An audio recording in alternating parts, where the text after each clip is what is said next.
거룩한 주님의 날을 맞이하면서 하나님의 전에 나와 예배하며 하나님께 영광을 돌리는 우리 모든 성도들 위에 하나님의 크고 놀라우신 은혜가 함께 하시기를 주의 이름으로 축원합니다.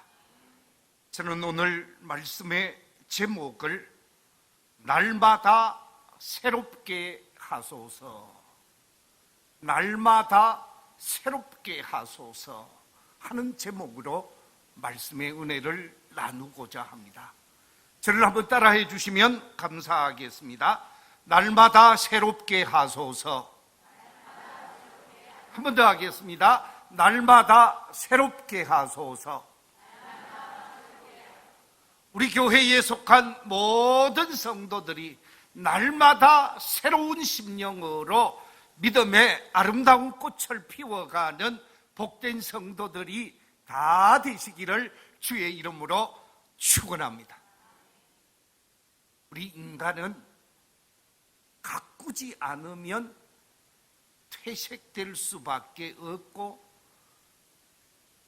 안 좋은 모습, 나쁜 모습으로 보여질 수밖에 없습니다. 이 땅에 사는 모든 사람은 매일 아침 일어나서 자신의 모습을 가꾸어야 새로운 모습으로, 예쁜 모습으로, 멋진 모습으로 하루를 시작하게 되어지죠. 그냥 어제 그 모습 그대로, 잠잔 모습 그대로 활동하고 생활하게 되어지면 우리의 모습은 점점 추해질 수밖에 없는 것이지요. 저도 오늘 아침 새벽 기도회를 갔다 와서 목욕 재개했습니다. 그리고 목욕하면서 머리도 샴푸로 감았습니다. 샴푸로 감는 것으로 끝내지 아니하고 그걸 뭐라고 그러지? 하얀 거 컨디션이라고 그러나요? 또 그것까지 린스 발라서 그거 하면 이 드라이가 잘 된다고 그래서 예쁜 모습으로 여러분 앞에 서려고 준비해가 나왔습니다. 주일 앞두고 우리 정 집사님한테 가서 머리도 예쁘게 깎았습니다. 머리 멋이죠? 정 집사님 작품입니다. 자, 무슨 얘기냐 하면 안 가꾸면, 손보지 않으면 추해질 수밖에 없고 점점 안 좋은 모습만 나타나게 되어지는 거죠. 남자들 일주일만 면도 안 하면 뭐처럼 보여요? 예, 짐승처럼 보인다니까요. 잘 가꾸고 잘 따듬어야 사람처럼 보인다니까요. 여자분들은 말할 필요가 없지요. 보니까 예쁘게 아내가 오신 분이 없네요. 살릴 부분 살리고, 또 죽일 부분 죽이고, 또 칠할 부분 페인트 칠까지 해서 예쁜 모습으로 교회에 와서 예배를 드리게 되어지는데, 우리 몸만 가꾸어야 하느냐? 그렇지 않습니다. 우리 몸뿐만 아니라 우리의 몸을 가꾸는 그 자세로 우리의 영혼도 손질하고 다듬어야 한다는 거예요. 잘 관리해야 한다는 거예요. 그렇습니다.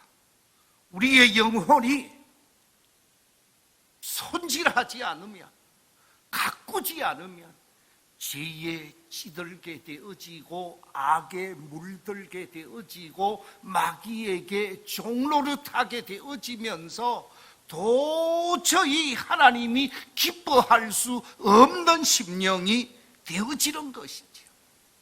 그래서 영적으로 잘 가꾸어야 날마다 새로워질 수 있고 날마다 하나님 기뻐하는 심령이 되어질 수가 있는 것이라는 거지.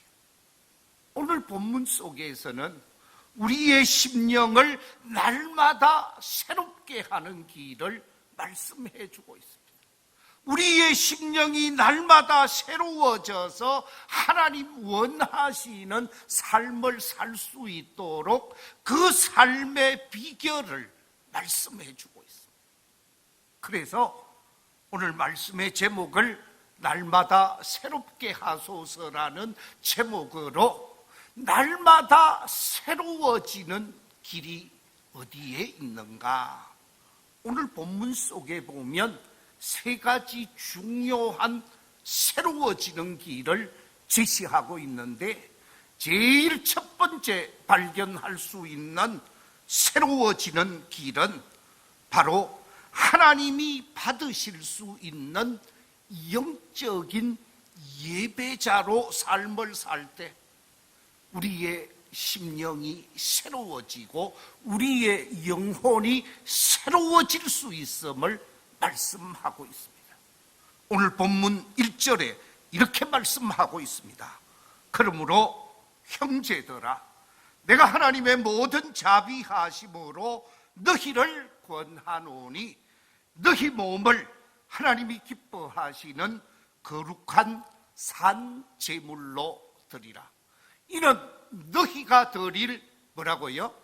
영적 예배니라. 영적인 예배자가 되어질 때 새로워질 수 있다라는 거예요. 우리 하나님께서 받으실 수 있는 영적 예배자로서 삶을 살게 되어질 때 우리의 심령이 새로워지고 우리의 삶이 새로워질 수밖에 없다라는 말씀이죠. 그런데 오늘 이 1절 속에서 영적 예배자가 되기 위해서는 세 가지 조건을 갖추어야 한다고 말씀하고 있습니다. 영적 예배의 세 가지 조건, 그 첫째가 거룩함이 있는 예배여야 한다고 말씀하고 있습니다. 오늘 이 본문 속에서 거룩함이 있어야 한다 그랬는데, 이 거룩하다라고 하는 말은 히브리어로는 카도시라는 단어를 쓰고 있고요, 신약 성경을 기록하고 있는 헬라어에서는 하기오스라는 단어를 쓰고 있습니다. 이 카도시라는 말과 하기오스라는 말의 원어적인 의미가 뭐냐 하면 거룩하다라는 의미와 함께 성별되다, 구별되다, 깨끗하다라고 하는 단어입니다. 그러니까 이 하기오스라고 하는 이 말, 카도시라고 하는 말은 우리가 세상과 다름을 증명해야 한다는 거예요. 세상 사람과 구별됨을 증명해야 한다는 것입니다. 구약시대에는 제물을 하나님 앞에 드렸습니다. 그 제물을 하나님 앞에 드림에 있어서 그 제물이 흠이 없는 것, 깨끗한 것, 전혀 흠이 없는 것을 일컬어서 가도시라라고 표현을 했다라는 거예요. 그러니까 예배하는 예배자 속에 흠이 있어서 안 된다라는 거예요. 예배드리는 예배자의 모습 속에 불결함이 있어서는 안 된다라는 거예요. 그래서 하나님 앞에 나와 예배하는 모든 성도들은 예배하는 그 시간에 하나님 앞에 나와서 십자가 그늘 아래 나의 허물과 나의 부족과 나의 흠을 다 내려놓고 십자가 보혈로 정결함을 받는 심령이 되어져야, 그 십자가 보혈로 깨끗하게 씻음받은 심령으로 하나님 앞에 예배를 드릴 때에 그 예배자는 거룩한 예배자요 흠이 없는 예배자요, 영적 예배자로서 하나님이 기뻐하는 모습을 갖추었다라는 거예요.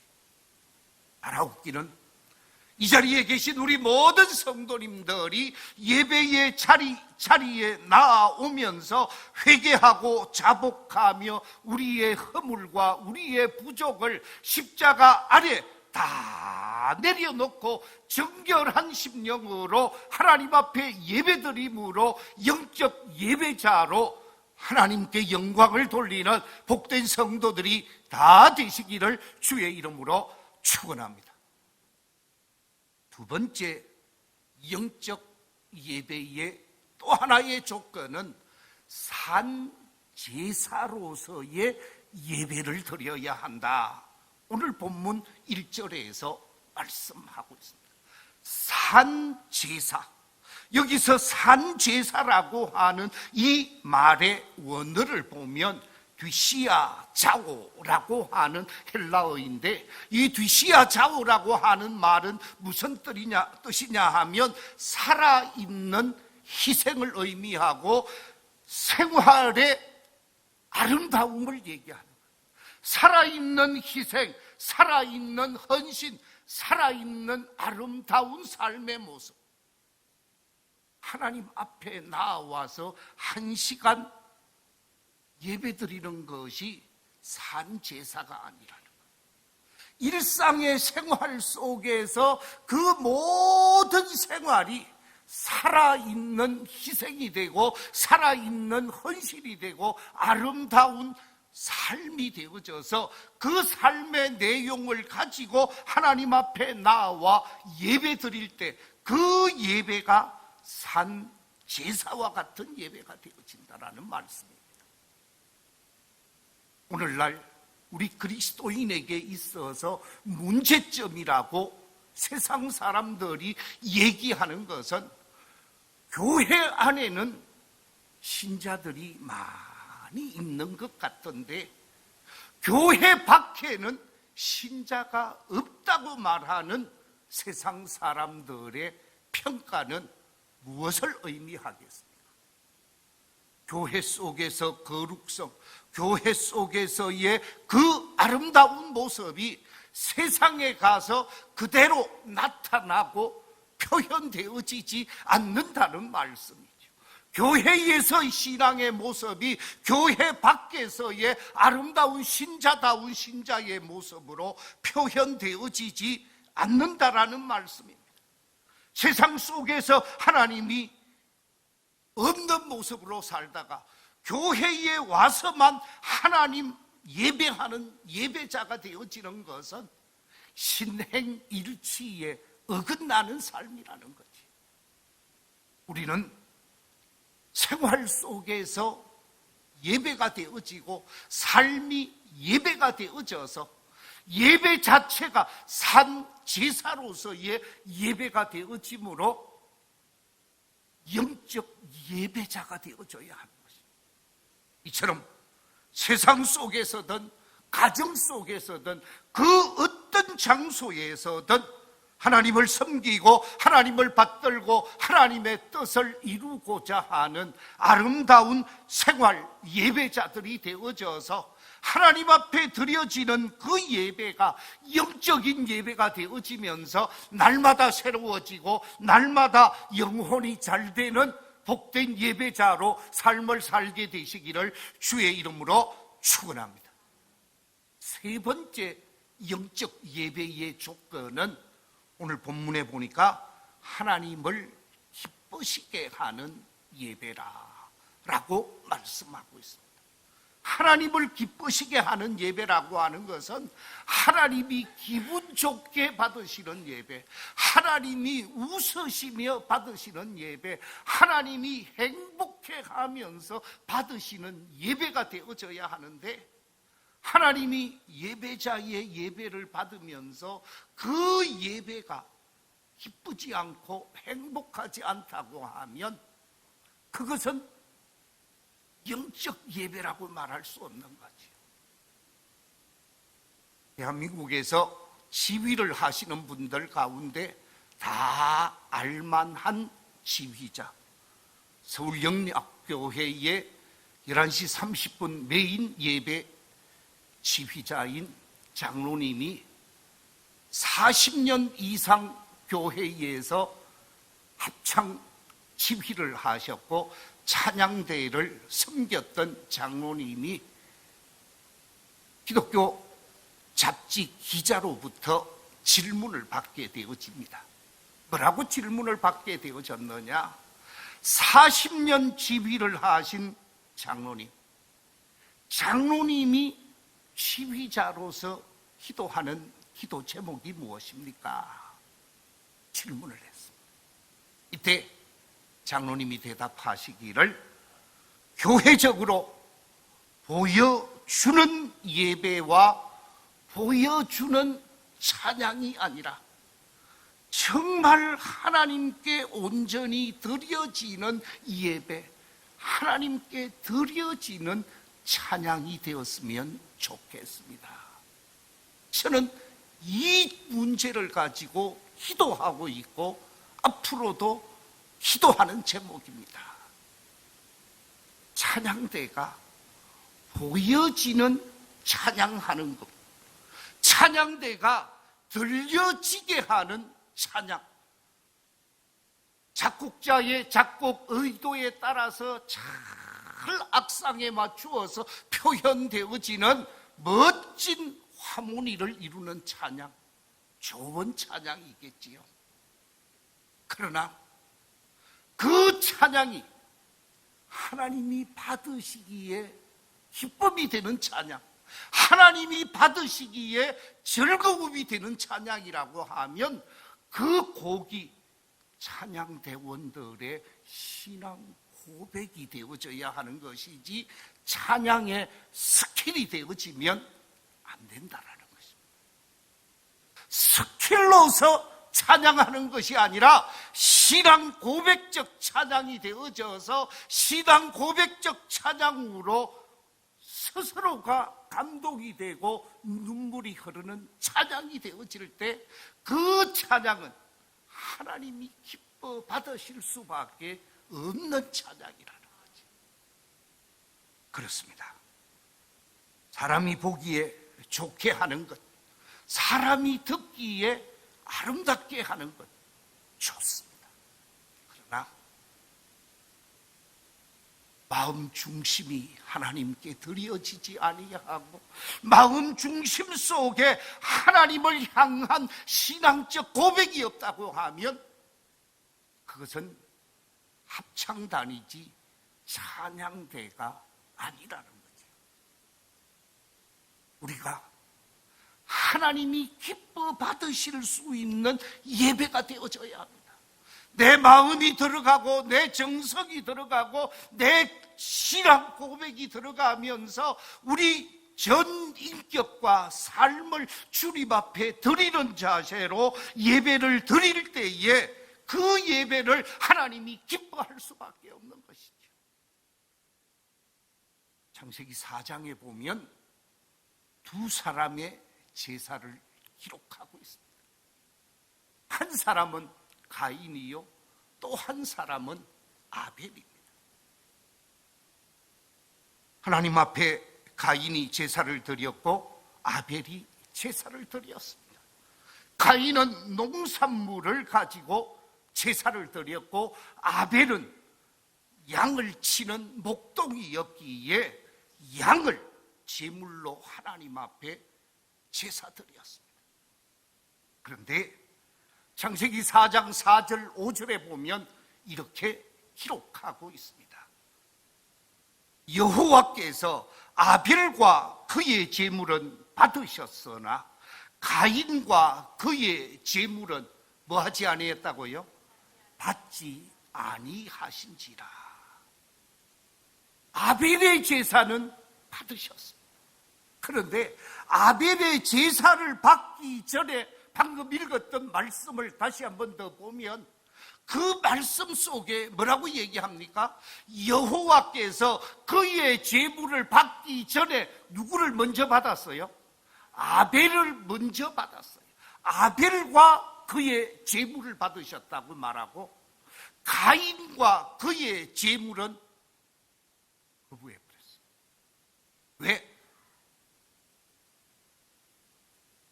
아벨이 하나님이 받으실 만한 예배자예요.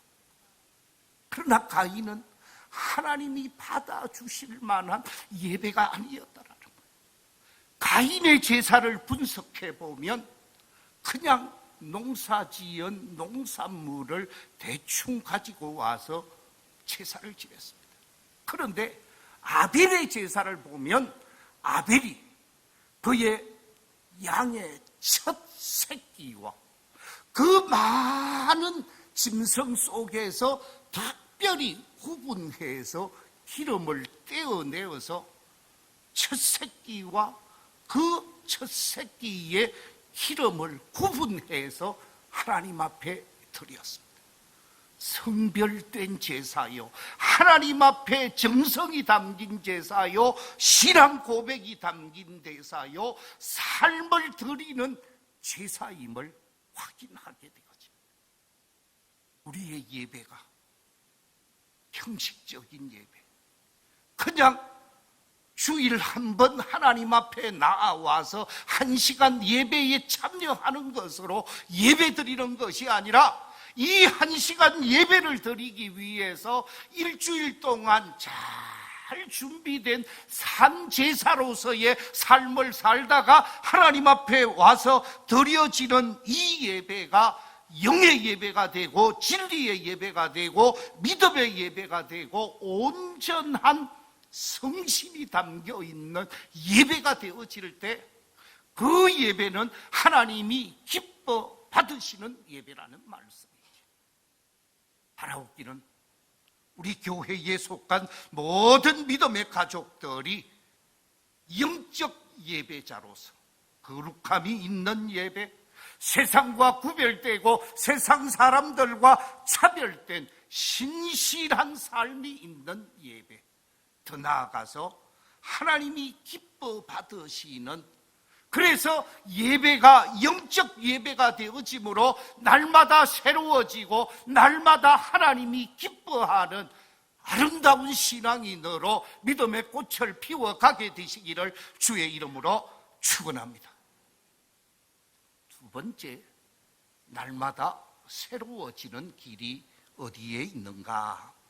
오늘 본문에 보니까 이 세대를 본받지 않고 이 세대 속에서 살되 세대와 구별된 생활, 세대 속에서 세대와 차별화된 성별된 삶을 살 때 날마다 새로워질 수 있다라고 말씀하고 있습니다.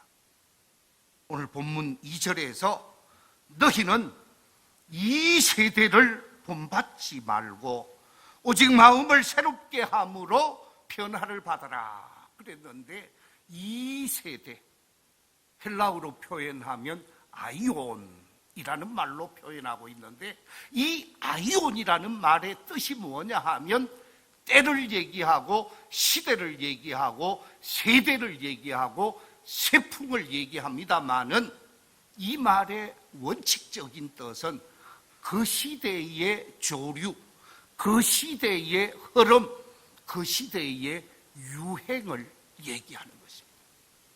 그 시대적 상황 속에서 중심을 이루고 흘러가는 그 시대적 세태를 쫓아가지 말라는.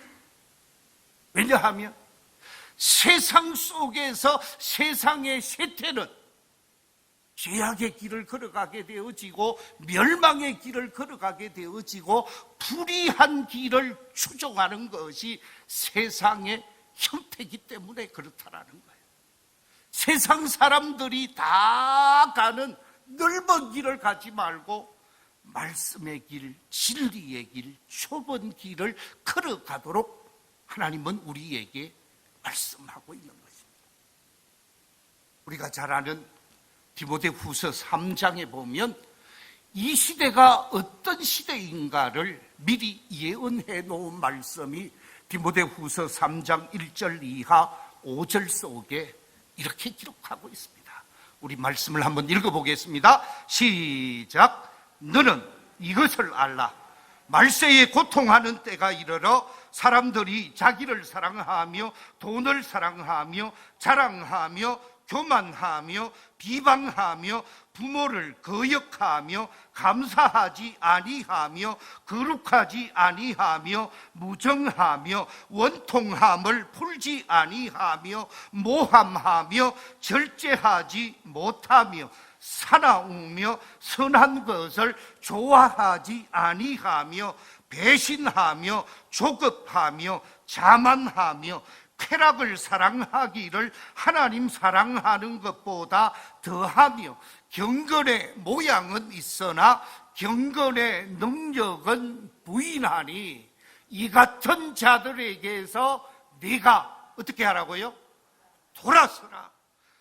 네가 이 같은 자들로부터 돌아서라 라고 말씀하고 있습니다. 그러니까 세상이 쫓아가고 세상이 달려가고 있는 그 길, 세상의 세태, 세상의 시대적 상황을 본받아 삶을 살 것이 아니라 그 시대와 그 정황 속에서 구별되고 성별된 삶을 살라라는 것이죠.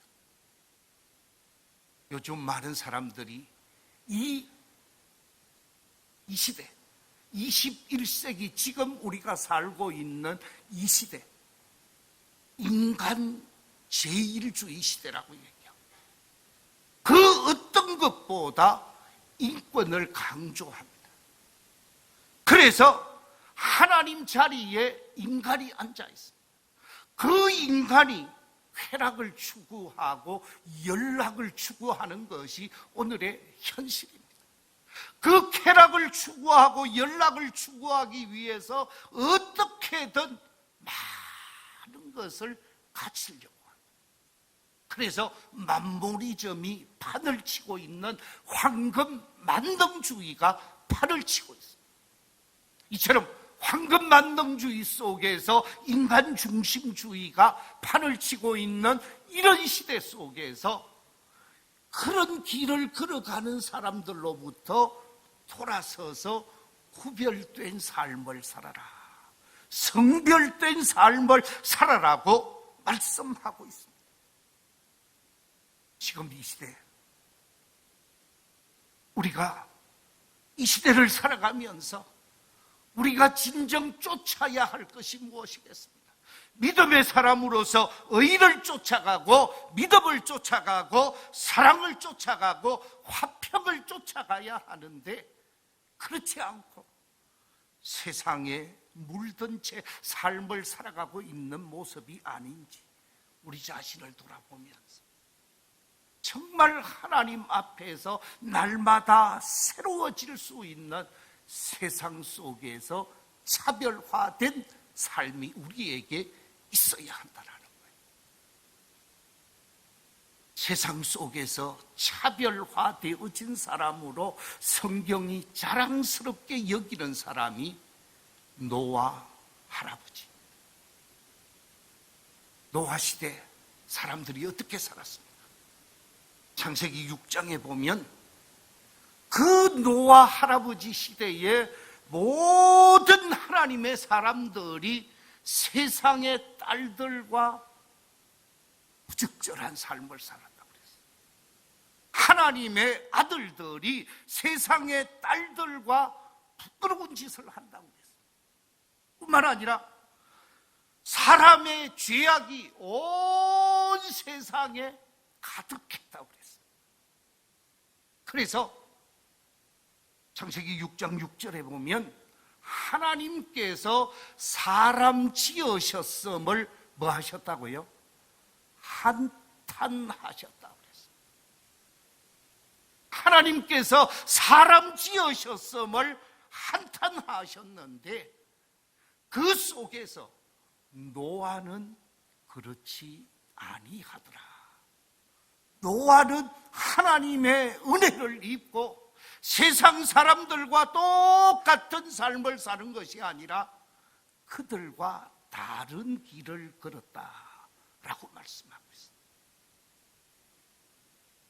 저는 오늘 이 설교 준비를 어제 다 끝내고 새벽에 이 강단에서 기도하는 가운데 이 생각이 들더라고요.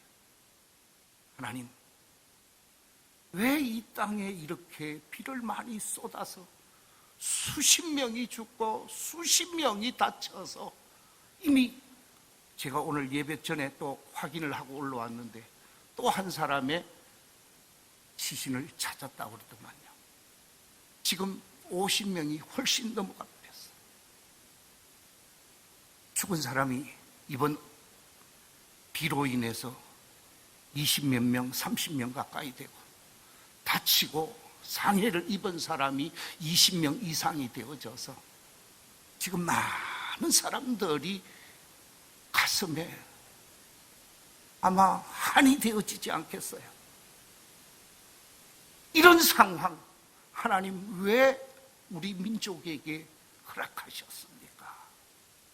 이 땅에 쓸어가야 할 죄악이 얼마나 많습니까?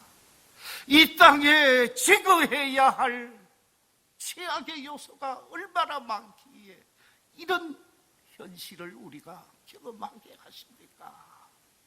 그러면서 하나님의 긍휼을 구할 수밖에 없었습니다. 사랑하는 성도 여러분, 우리가 이 세상에 살되 이 세상에 속한 자로 삶을 살 것이 아니라 이 세상에서 차별화되어지고 이 세상에서 구별화되어져서 하나님이 원하는 삶의 자세로 날마다 새로워지는 삶이 되어져야 한다는 거예요. 세상과 다른 길을 걷는 사람, 세상 사람들이 다 걷는 죄악의 길이 아니라 의의 길, 믿음의 길, 진리의 길을 걸어갈 것을 말씀하고 있습니다.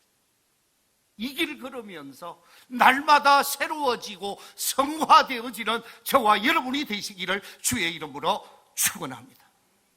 마지막 세 번째, 날마다 새로워지는 길이 어디 있습니까? 오늘 성경 속에 보니까 하나님의 뜻을 온전히 분별하며 사는 삶이라. 하나님의 뜻이, 이것이 하나님의 뜻이다 싶으면 고 하는 거지요. 그런데 아무리 내게 유익이 있고 아무리 나를 즐겁게 하고 만족시켜도 이것이 하나님의 뜻이 아니다 하면 돌아서야 되는 거예요. 우리 그리스도인들은 날마다 하나님의 뜻을 분별하며 살 때 새로워진다는 것입니다. 오늘 본문 2절 다시 한번 읽어보겠습니다. 시작. 하나님의 선하시고 기뻐하시고 온전하신 뜻이 무엇인지 분별하도록 하라. 분별하도록 하라. 잘 확인해야 한다는 거예요. 철저하게 분석하고 분별해서 하나님이 기뻐하는 일에는 전진해가고, 아무리 내게 유익이 되고 내 가정에 유익이 된다 할지라도 그것이 하나님의 뜻이 아니면 노 하고 돌이켜야 한다는 거예요. 세상 중심, 사람 중심의 삶이 아닌 하나님 중심의 삶을 살 것을 말씀하는 것입니다. 그렇습니다. 요한일서 2장 16절에서 이렇게 말씀하고 있습니다. 이 세상으로부터 오는 육신의 정욕, 안목의 정욕, 이생의 자랑, 이 육신의 정욕과 안목의 정욕과 이생의 자랑을 쫓아가게 되어지면 멸망받는 짐승과 같다고 그랬습니다. 그러나 이런 육신의 정욕과 안목의 정욕과 이색의 자랑이 우리 눈앞에 있다 할지라도 잘 분별해서 돌이켜서 하나님이 기뻐하는 삶을 사는 사람, 그 사람은 날마다 새로워지고 날마다 변화되어지고 날마다 복 있는 삶을 살아가게 되어지는 것이지. 그렇습니다. 이 세상에 하나님은 우리를 살게 하셨습니다.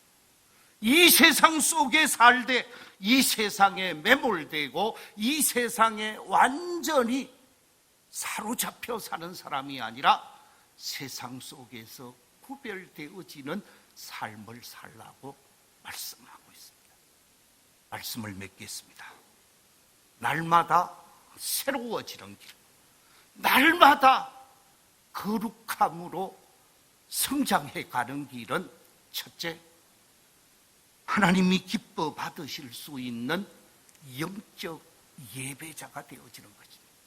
둘째, 이 세대, 이 세상, 죄악된 세상을 본받지 않고 구별되고 차별되고 성별된 삶을 사는 것입니다.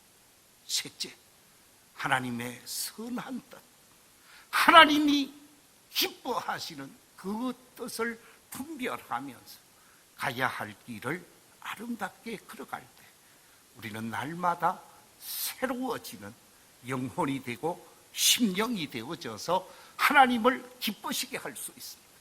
이 성화의 길, 이 믿음의 길을 아름답게 걸어갈 수 있는 모든 성도들이 되시기를 주의 이름으로 축원합니다.